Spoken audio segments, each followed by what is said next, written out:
Hello, hello, hello. My name's Kyle Van Voris. I'm the CEO of Voris.com, and today we're talking about a very important topic, conferences. Now look, if you've ever sent a team to a conference, you probably know it can be the greatest experience of all time or the biggest waste of money of all time. And I don't want you to waste your money. So what I've done is I've put together exactly what we recommend doing to our clients when they have a conference coming up. This is the outreach that happens before, in the middle, and after. I'm looking forward to sharing it with you. Let's dive right in.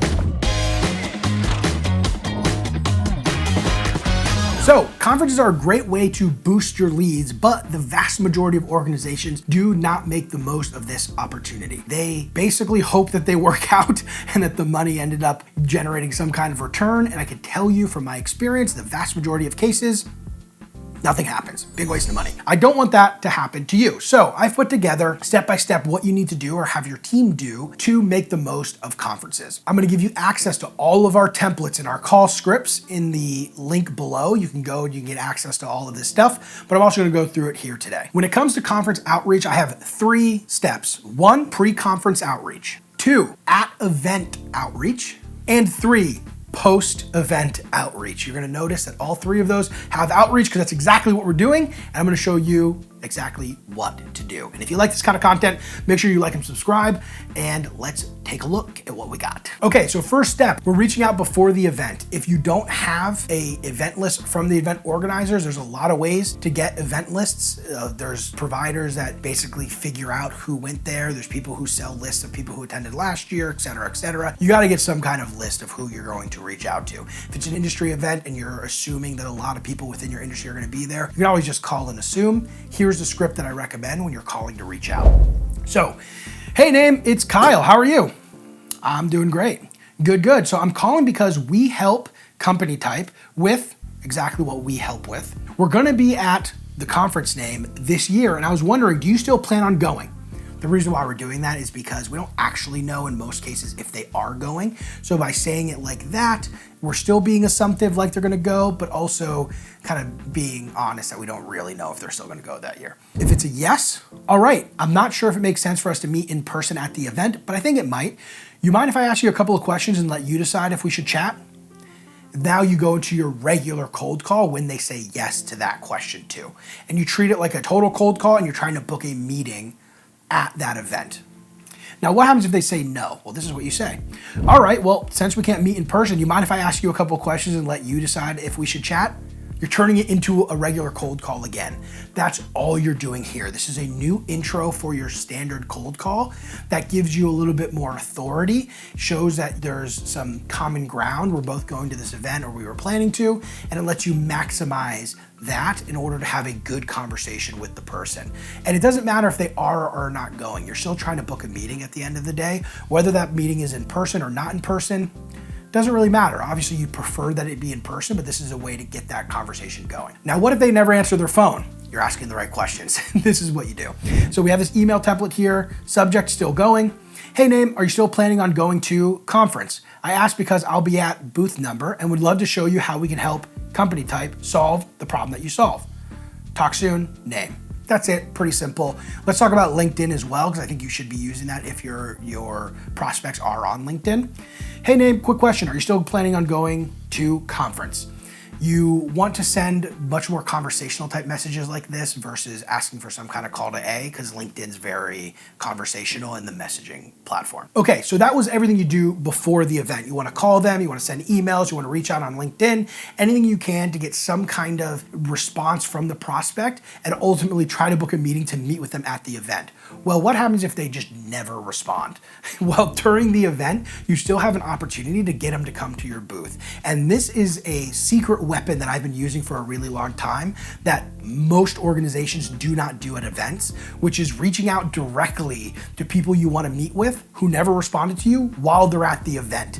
Because a lot of times people will be walking around, you'll send them an email, which I'll show you right now, suggesting that you two meet in person, and they'll just come to the booth right then and there. So you actually can take advantage of that foot traffic and start filtering it and getting it to actually come to you. So let me show you how.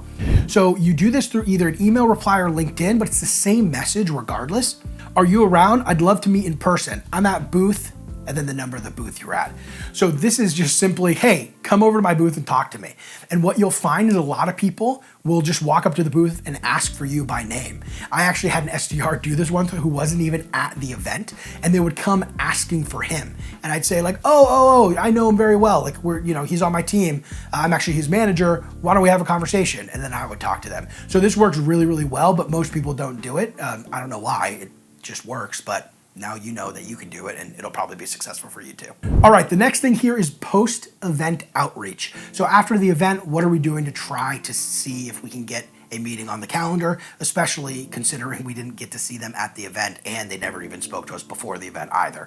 This is our last ditch effort. This is what the vast majority of companies do. They don't do before event, they don't do during event, they'll only do post event. I want you to do all three, but let me show you how I handle post event right now. Okay, so you're gonna notice the same type of situation. We're gonna call first. I'm a big fan of calling. This is what you should be doing. You give them a call and you say, hey, name, it's name, how are things? Good.